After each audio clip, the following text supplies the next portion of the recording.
So most of what we're doing is completely outside Ireland, and we've built a fairly substantial ecosystem around the real in-world infrastructure that you can build on chain.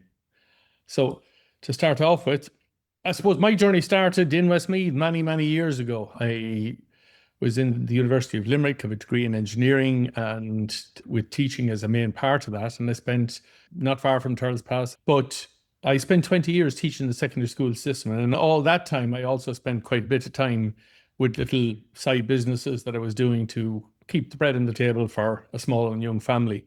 We started Mingo. I left teaching in 2015, 2016 to focus literally on entrepreneurship and building business, start kind of in digital marketing and that process. And then the idea for what Mingo came about directly from my wife and eldest daughter. We started off as a chat aggregator, and that was the plan, to merge all chat channels into one single location and then to add a crypto component to it so that people could chat and send crypto like sending a text message. But as you know, in 2018, the whole crypto world collapsed. Just as we were getting going, we had started with an ICO in late 2017, a pre-ICO, and our ICO was to be a full-blown ICO in March of 2018, and the market just tanked. So in 2018, we also aligned ourselves with Hedera. So we were one of the very, very first companies to align and build on the Hedera network. We're partially funded by Hedera, and we use the same technology that Boeing, Dell, IBM are all currently using on Hedera for tracking the movement of assets of different kinds.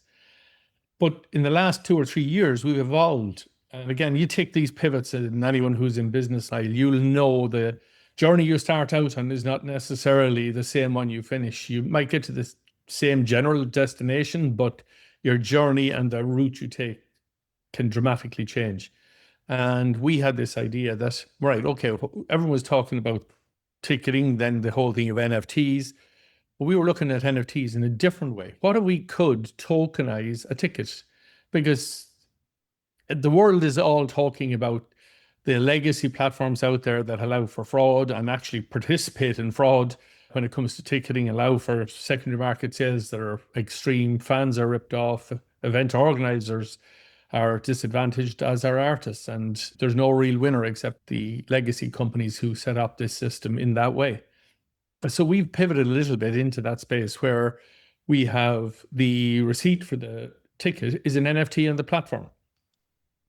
So we've live event ticketing. It's currently built on Hedera, and we're looking at cross-chain options as well. The whole blockchain native infrastructure is there. The ticket is on-chain as a token. The person who's buying the ticket doesn't know any of this.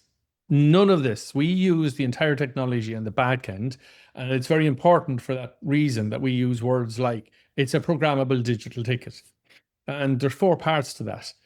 We've designed fraud out because the ticket either exists in your wallet or my wallet. It can't coexist in 2 or 3 places. You cannot take a screenshot and try and walk up and present it. There's no emails attached to it. It's all there. But the two other components to it, and then there's a third component. One is the organized resale. We facilitate that the event organizer can set a cap on the resale value of that ticket. So you're eliminating most of the black market by the event organizer saying, right, okay, if someone can't go, that's fair enough. But occasionally you can have real reasons why someone can't go and things happen and they want the ticket back up for sale. Well, if they can get 10, 20, 30% market value on top, fair enough. But the organizer can also build in a commission for themselves on the resale market, which benefits them. Our fees are really low. When you look at some of our competitors in the marketplace, they have been identified as having fees in the region of 20 to 30% between hidden fees and admin fees and all that sort of thing. We have a flat rate, 3.5%. We have huge support from Stripe.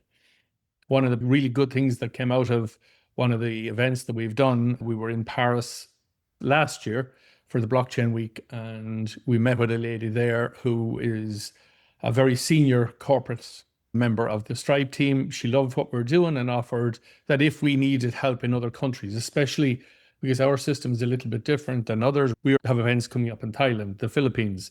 They're currently up on the platform.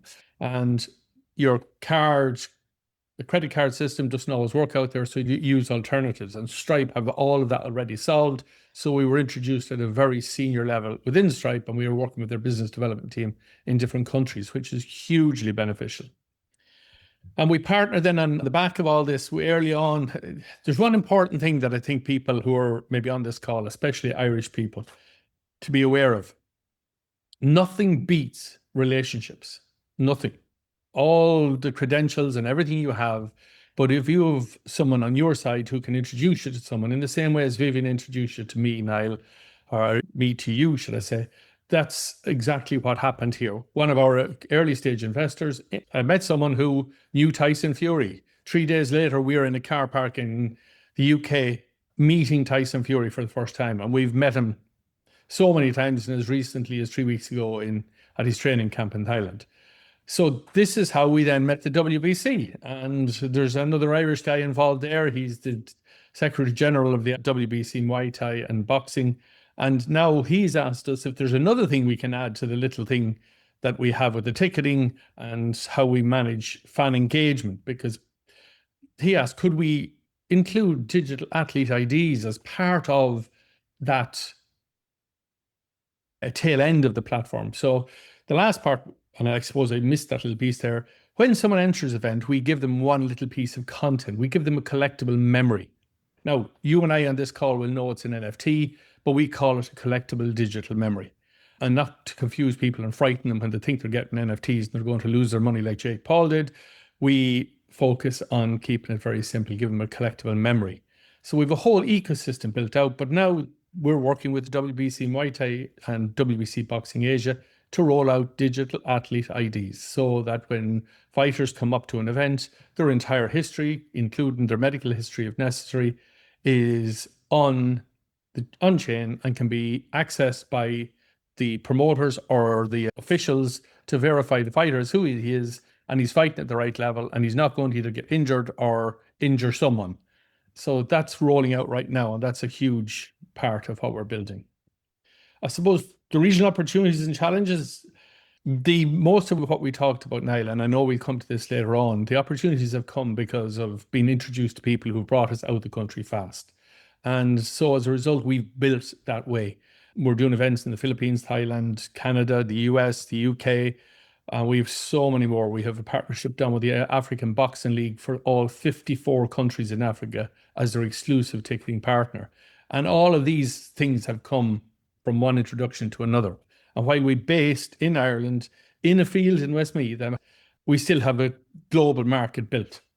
And we sit around the boardroom, which is our kitchen table. The company was founded by my wife and I. My son runs the marketing. My daughter does all the admin for the company. And over coffee in the morning time, we still look out into the field and wonder, how are we ended up working with the entities we're working with from where we are? So I think that's important. While your base is one place, you can be reaching the world in another way. One of the key things, I suppose, as well, is there's been so much talk about Web3, Web3, and blockchain, but there's such a misconception out there about what blockchain is and what crypto is. We are using it for real world. It's the engine behind the ticketing platform. It's the engine that secures the digital athlete IDs. But the people who are using it don't necessarily need to know that. The person who buys the ticket and goes into the event, they don't necessarily need to know that it's a crypto token that secures it and verifies it. And that's a very important thing. But I think that's education, and it's an important part of what we at Mingo are about. We're trying to make this as simple as possible. And I suppose that's partly my teaching background as well. I always try to make things as simple as possible, because the more complicated you make things, a friend of mine always said it best. He said, if you overcomplicate things, a confused mind will always say no. And that's what we're trying to do, is simplify it. The challenge is licensing, compliance, banking. Banking has been an absolute and utter nightmare for us in the crypto space, because so many times we'd have bank accounts up and running and working, and then, oh wait, no, that's an NFT, or you have a crypto token, and you'd have restrictions in place. I remember one of our investors wanted to do a wire transfer, contracts, everything were shared. It took them 6 weeks to release what should be, a 1-day transaction, because they had to do so much, verify all parts of it. So they're one of the major challenges we've encountered. Again, fragmented regulation is a big thing because what works in one country will not necessarily work in another. We're While we're selling tickets, we're not, that's all we have is a ticketing platform and you're buying a ticket to an event. In some countries, because that is a crypto token, we have to adhere to different regulations. And for example, countries like India, we've now set up companies on the ground out there before we can start selling tickets. Middle East is the same. We've had to set up two companies in the Middle East, one as an NFT sales platform, because even though it's a ticket, it's an NFT. The other is an event organizers company, and we need two different licenses. So you have so many of these things happening behind the scenes that when you start off, you think, oh yeah, we're going to sell tickets, that'll be great. No, it's never that simple. But that's one of the big things we've encountered. Talent and funding, yes, another major issue. We're blessed to have as our CTO a fellow Irishman based in Dublin. He has been an amazing asset to the company over the last 4.5 years, and he leads most of the development component of what we're doing, or all of it, should I say. Jason Tej, an amazing guy, and he's brought in some serious talent as well in the last while that work with us. Funding, I don't think people have any idea the costs associated with setting up and working in this space. Even to set up the companies in different jurisdictions to get licensing. If you want to get DLT licensing or VASP licensing, lawyers get involved. You're not talking about a couple of $1,000s, you're talking about tens of thousands of dollars. So going back to our investors and trying to raise additional funding has been a consistent and continues to be a consistent daily effort on our part to keep the funds coming in that we need to expand and grow, to attend events as well. And I suppose now perception is the last part, how the world sees Web3. That part is changing and improving, but it's taking time. What's next? Scaling. We have significant events planned over the next 12 months. Over the last 6 months, we had some things happen that we were expecting and not expecting, but we've got to adjust and amend some things. We had part with the African Boxing League. Their events were supposed to start in March, but they don't start now, I think, until September. So there was a bit of a delay there, but you're talking about 54 countries, both Olympic boxing, professional boxing and amateur boxing within that organization. It's significant. WBC partnership is a big one because we've got events already coming up at the end of August in Pattaya. We have an event coming up in the UK in September. And this is actual ticketing. And then we are rolling out the digital Ds. Firstly, in Canada, there's a huge demand out there for the medical component of what we can add to it. And again, the WBC, Muay Thai, and Boxing Asia are putting Mingo forward as the Web3 ticketing partner of choice. Actually, I'll remove the word Web3 because it is the ticketing partner of choice. And they've also announced that Mingo is the ticketing partner exclusive for their WBC Muay Thai Rising Stars events, which kick off in the UK in September, with events planned all over the world for up-and-coming Muay Thai stars. And just rolling all of that out over the coming months is the main part of what's coming. More real-world adoption, significantly more partnerships, which we're working on as well. We have several more in the pipeline, which I won't mention in the podcast, and I've mentioned to you briefly, Niall. There's a lot coming. So that's kind of an overview of what Mingo is and where we are. There's a lot more. There's many more pieces to it, but that gives people an idea. So amazing. Great story. And yeah, I can really see how your teaching has shaped both the way you communicate, the vision behind the technology. And fascinated to hear more about Tyson Fury, the boxers. I know you've got some great stories. And what we'll do now, Joe, is kick it over to some Q&A. I'm going to start it off with some questions, and then we'll put it out to the audience. But back to Westmeath, Joe, and back to where you're from. You mentioned the kitchen table, starting a business in what some might say is middle of nowhere, albeit it's the middle of Ireland, the Midlands. What would you say about being from Westmeath has shaped your journey as a founder? I suppose there's two big parts to this. The first part was I grew up in a small farm down in the middle of the bog, as you mentioned, Turles Pass, just outside Turles Pass. And my mum and dad, God rest him, was a serial entrepreneur in any way he could be. He was extremely innovative in farming. He was one of the first people to bring turf cutting into the Midlands, and we started turf cutting business when I was in my teens. And I spent every summer all through school and college life literally on machines, under machines, driving them, breaking them as well, he would often say. But it was that constant way to look at things that are not just there yet, but there's potential for them.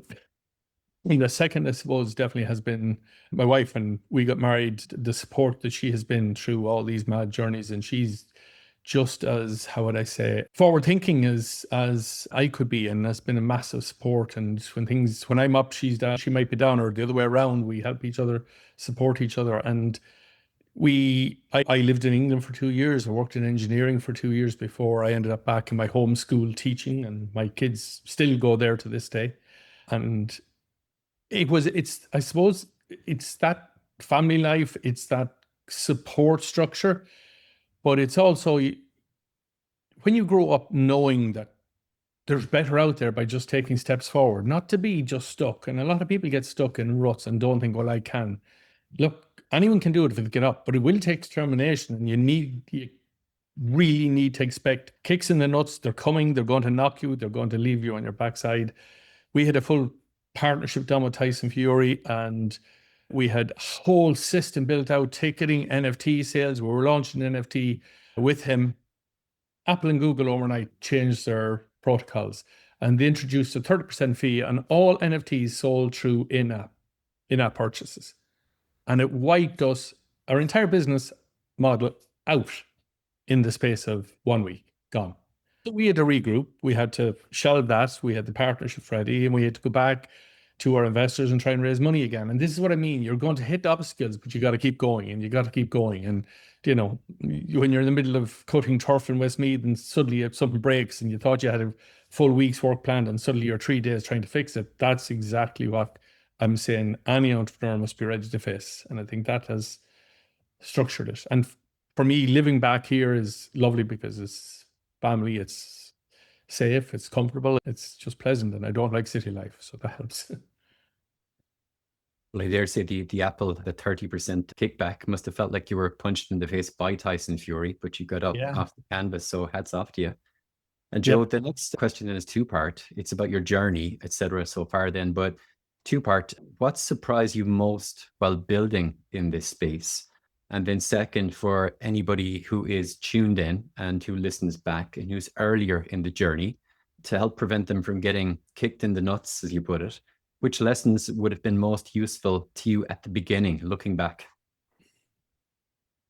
I'm going to come to one of them. One of them is, and my good wife always says this to me, in the early days, I was a little bit too trusting in other people's opinion and not in my own belief and trust and what I felt was right all the time. And that did cause us problems going forward. And if I had listened to her in the early days and just had faith in what we were believing in, we brought in some experts who turned out not to be as expert as they thought and had agendas that we weren't expecting.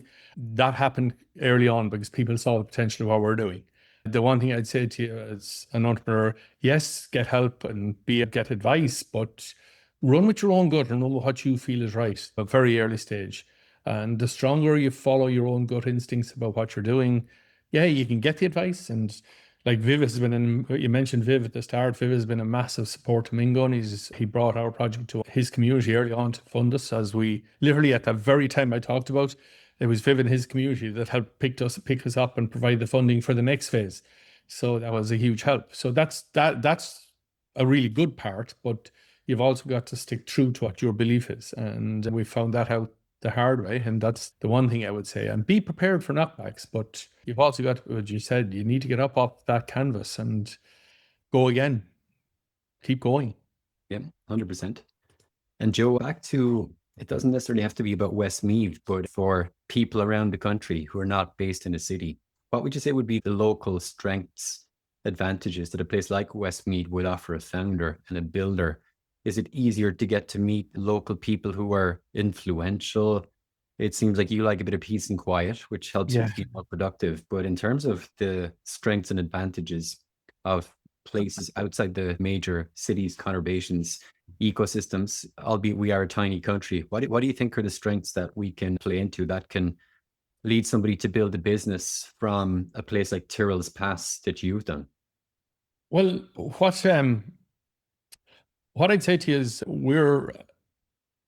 things have changed dramatically for us in the last year in terms of building a business, because fibre was rolled out to the wider rural parts of Ireland, and that has been an insane difference, because prior to that, we had tried 3 or 4 different internet providers, and it was a nightmare. You know, you'd be on a Zoom call like this and it would break or it'd collapse, and it just, that has now dramatically changed, which means you don't need to be in a city. The second thing is the cost. Like, I only go to Dublin or any of the cities, and we do a lot of travel abroad as well because of what we're doing. But there is so much time lost in that travel and in that movement to get to work, to get from work, to get into an office, and the cost of trying to live in Dublin, trying to buy food, go out, socialize, not to mention rent, accommodation, buy a house. It's insanely different. And I can be at the airport in an hour and 10 from where I am. People in Blackrock could probably take things the same. You know, the quality of life is so different. If you do need to build a business, you can cut costs dramatically by finding a small office in Westmeath, in Mullingar. There's some amazing places coming up now, different hubs that support businesses, and you can rent offices very cheap compared to Dublin prices and get up and running with the same quality of internet, the same quality of everything. And bit by bit, more and more people are coming to the table and starting, as you've identified, businesses. And now that we no longer have Athlone Regional College, but you've got the Technical University of the Shannon, or its full title, you have so much talent literally on the doorstep as well. Yeah. And Joe, you and I were pretty candid. We were talking before the webinar about in often cases, the lack of support that's been made available to Irish companies, especially those building in crypto, Web3, blockchain, people being scared, people being uneducated about it. You talked about your journey with bank accounts, but raising capital here, all the setbacks that you and I have, overcome throughout the years. But what would you say, what supports, if we were to talk about a positive then, what supports in an ideal world would you see would make it the biggest practical differences to founders, both in regions like the Midlands and around the country? But what would you like to see, and what supports can be made available? And in terms of the voice that we have at Blockchain Ireland, one of the things that we are doing is lobbying, influencing, but ultimately driving awareness that there are great things happening and that we need to support people who create these huge, innovative, and not just huge, but any company around the country like a Mingo. But what do you think, what does practical support look like, and what would make the biggest difference for you? I know you've gone to Gibraltar, you've been abroad, you've raised capital from everywhere because you had to, which to my mind is a little bit of a shame. But if you were to be open and candid and brutally honest, first of all, maybe talk about the lack of support that you did get here, but to spin it in a positive manner. If it were to change and we weren't just whining about it, and doing things, what would be the biggest practical difference to get support that could be made in your mind? If you look at countries like El Salvador, and there's other countries that have taken on blockchain, Gibraltar, and even Gibraltar now, as a friend of mine out, we have our parent company based out of Gibraltar. But the reason we were is because early on, one of our funders refused to invest into our company without us being out of Ireland. They did not trust the infrastructure in Ireland. They did not trust the infrastructure in Ireland, that they would not retrospectively change. Everything we were doing is legal, it's compliant, it's everything. We have a vast license in Gibraltar, we've got licenses in Dubai, we've entities in multiple countries around the world, all because of regulation. We want to go in where we can get regulated. But I think Ireland has a very short window left to take action and become a leader in the world, where it can be a hub for, crypto, Web3, AI projects. And we all know the world is changing dramatically fast, and AI especially is going to have massive impacts. But there's such an opportunity for Ireland as a small little island that it can be fast to move. A lot of the bigger countries are slow, and there's so many states like in America, and they're so slow to move. Ireland can react very quickly here and take an opportunity to get better banking support in place for crypto projects, and understand that not every crypto project is out to scam. The technology behind our platform is crypto based. Awesome. But So are FedEx and Boeing and Dell and IBM using the identical same Hedera platform that we use for the movement and the tracking of parcels and airplane parts and all of that as we use to track tickets. But yet us going to banks in Ireland to try and take in investment and do all that, no. No, no, no. And they're putting more blocks in our way rather than opening the doors and say, right, lads, like Stripe did. Stripe were unbelievable. They stepped up and said, let's see how we can help you get this done. If Binance in Ireland did the same, it would make life so much easier. If regulation would be a bit more kind of realizing that each project is slightly different. It's a slight little variation, but the core concept behind it, the technology behind it, more open to sitting at the table and trying to help rather than trying to restrict would be hugely helpful. Okay, very good. And Joe, then, if there were to be one misconception about the sector that you would like to correct or dispel, you can put an Irish slant on this if you like, but what would be the biggest misconception that you would like to correct? I think it comes back to the thing I was saying. If government come in and give a little bit more support, that'd be huge help. But I think that if it was coming from that level, people would be less apprehensive. There's so many people have misconception that crypto is fake money. And anywhere the word crypto is used, it's got to do with fake money or Bitcoin. And, that's all. And it's my friends lost a fortune. And yeah, they lost a fortune because if you go into the housing market and buy it the wrong time and sell it the wrong time, you're going to lose a fortune. The very same has happened in crypto. And people have that misconception that everything crypto related is all around funding. It's not just money. It's blockchain technology. It's the whole engine that you've spoken about previously, driving AI, driving records. There's so many more things behind it. And I think that's a huge misconception. We need to educate people more around what that engine is, that it's not just money. Amazing. Joe, I'm going to switch it over now. We've got some Q&A come in from the audience. One comment we got from Sean in Derry was to say, it's great to see innovation and the fact that you did it from home. Inspiration, Joe. Sean, thanks a million for the comment. I would echo that very much. And I think everybody here would today as well. So great job, Joe. And then we've got two questions. One from Carl, who is part of Blockchain Ireland. Carl, thanks for the question. And the question from Carl, Joe, is, do you feel the banking world has opened up more for Web3 companies? And what is your opinion on government support for startups in the space? We haven't seen firsthand a huge change in banking bit by bit, and you have to go and try and find digital banks and that support crypto projects. But it's still very, very restrictive. It's still very, as I said, we had an investor look to transfer money into a conventional bank, and it took us 6 weeks. The amount of paperwork that was needed, the questions that are asked.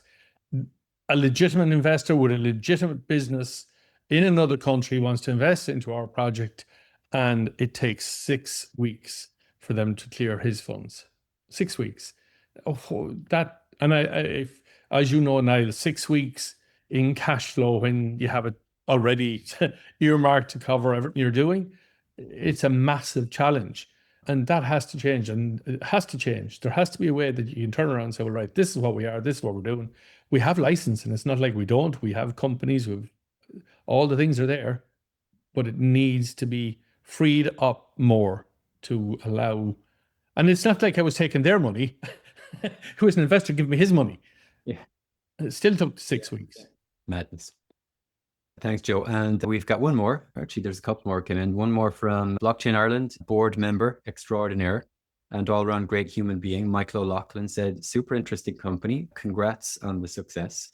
And Michael's comment is, you've clearly built strong relationships and exciting partnerships, especially the ones you talked about.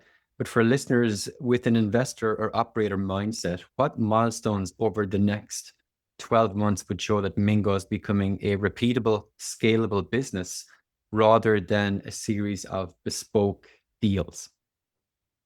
That's a great question. It's very simple. The pipeline we have in place right now for events we're looking at close to 6 to 7 million tickets sold on our platform over the next 12 months. So it's not just little pieces. It's companies identifying, one, that our fees are better, but two, the fan engagement component of what we're doing is major, because we have our own token on our platform as well. And that token can be used as rewards for fans who attend events. The key component of it as well is it can be used for tipping fighters. So if you're in Thailand and you're struggling to get a professional career up and running and you're trying to survive, but you go out there week on week or every month and you fight and you do well, the fans can actually support you by scanning a QR code and tipping you some of our token, which they can then cash out for USDT or HBAR or whatever within the exchanges. So there's a lot more to the project than just what I've talked about. The partnerships are tickets. You know, the African Boxing League, that could easily hit 1 million to 1.5 million tickets alone. And we have a lot more planned that I can't just announce just yet. Amazing. And Joe, one thing maybe your system does or doesn't, but there was a big high profile, it was early this year in June 26 at tickets.ie. There was some big controversy that I recall reading about, and how there were something like 580,000 euro was still owed by the company. And there was a festival for, was it Rory Gallagher? And a lot of people were left out of pocket, etc. And I presume, tell me if I'm right or wrong, but you are addressing problems like that. And I guess if there's some information on chain and it's in the form of the technology, but is that something that you guys are able to help with? And maybe you can shine a light on that whole controversy if you're willing to, and how Mingo does or doesn't, mitigate against things like that happening. When we set this platform up day one of the first things I wanted to make sure of is I don't hold anyone's money. I actually don't want to hold their money. And I'm coming back to Stripe again. So Stripe have a system called Stripe Connect. So when someone goes and buys a ticket on our platform, you as an event organizer attach your Stripe account to your ticket. Our Stripe account is attached to the same purchase. Our flat fee of 3.5% goes into our Stripe account, and the 96.5% of the ticket price goes straight into your Stripe account. We never hold your cash. The other thing as well is because I didn't want the challenge of you turn around and cancel the event. Well, everyone's looking at us because we have the money. Well, we don't. You have the money. You've taken the money, and Stripe will then work with the people who attend the events to cover that refund if necessary. So we protected ourselves and the event organizers by working with Stripe in that way. And it's a huge benefit. And as you rightly identified, fees, again, our fees are so much lower. That means that, the event organizers win, and the way that we can engage with the fans, and we can track every event a fan goes to. The other part, I suppose, cover as an event organizer, and we found this out from one of the current partners we have, one of the larger partners we have. They did an event with one of our competitors, and when it was over, they had 250,000 people attend 4 events. And they said, right, okay, now that that's over, can you send us all the details on those people who attended, our fans? And they said, no. That data is our data. No, wait, no, we marketed to our fans, and you were telling me you're not giving us the data so that we can now market to them and share information. No. And they refused point blank. So now that benefited us, because when someone sets up an event with us, they have an entire dashboard. They can track every ticket sold, when it was sold, whether it was redeemed, not redeemed, everything. If it has been moved on the secondary market, it goes through our platform. So therefore, the movement of the ticket is also tracked. So yeah, full fan engagement. Yeah, amazing. Joe, we got 2 comments came in here. We got one from Jennifer Keane. And Jennifer, thank you, says, you hit the nail on the head, Joe, with the need for attitude change from banks and government policy. Love the observation that our size should work in favor of our agility. Yeah, I would totally wholeheartedly agree with that. Thanks, Jennifer. Yeah. And the next one comes in from David Cray. And David says, hi, from Hive 3, I'm based in Meath, just completed Supercharger Accelerator in Malta. Maltese government very supportive to crypto projects. Shame the Irish government is so slow. Congratulations on your success, Joe, especially in this harsh market. Great job, which we would all agree to. So appreciate the comments and the Q&A. And Joe, That about does it today. I'm going to give you then the opportunity. If there is one thing that you would like the audience and the people who listen back to remember today, what is it? Well, first of all, I'm going to do a plug, if I can get a plug in at all. If anyone's doing an event of any description, please use our platform if you can. People can run free events, they can do online events, it can be offline, real world events, doesn't matter. The platform is facilitating both. It can be a private party where you're sending out invites, and that's only a private link to our hidden ticket. So there's the whole structure is in place there to facilitate that. So anywhere anyone can use the event, anyone in Blockchain Ireland that's running meetups, please, we'd love you to use our platform and we support you in any way we can. But the one thing I'll say to people who are in this space, please stick with it, because there's massive opportunity in front of us right now, and there's more going to open up as we go forward. And people say this to me on a regular basis: who are your competitors? Anyone coming into this space right now does not have a direct competitor, because there's so few of the world's population actively involved in this space right now. We shouldn't be thinking of each other as competitors, even if there's another Web3 ticketing partner out there. If they can succeed and show proof that it works, it only identifies more room for us to grow as well. And with a market that's worth $1.3 trillion ticketing and event management, there's room for us all. But support rather than trying to knock each other down. I think that's a key component. Great. Well, Joe, thank you so much. If I can leave you guys with anything, is that it's great to see innovation happening around the country. Great to see that spotlight being shone on Westmeath. And given the fact that you came in as a recommended speaker today through the ecosystem and the network, my ask is to anybody who's here today or who will listen back, that please do refer on anybody like Joe or Viv from the previous Spotlight series who is innovating around the country, so we can shine a spotlight on them. But Joe, thank you very much. Really enjoyed the conversation. Very natural. And I think the audience did too. So appreciate that. And we will park it there and depart. So thank you. Niall, thanks a million for the opportunity. It's Blockchain Ireland. Thank you. Thanks, Joe.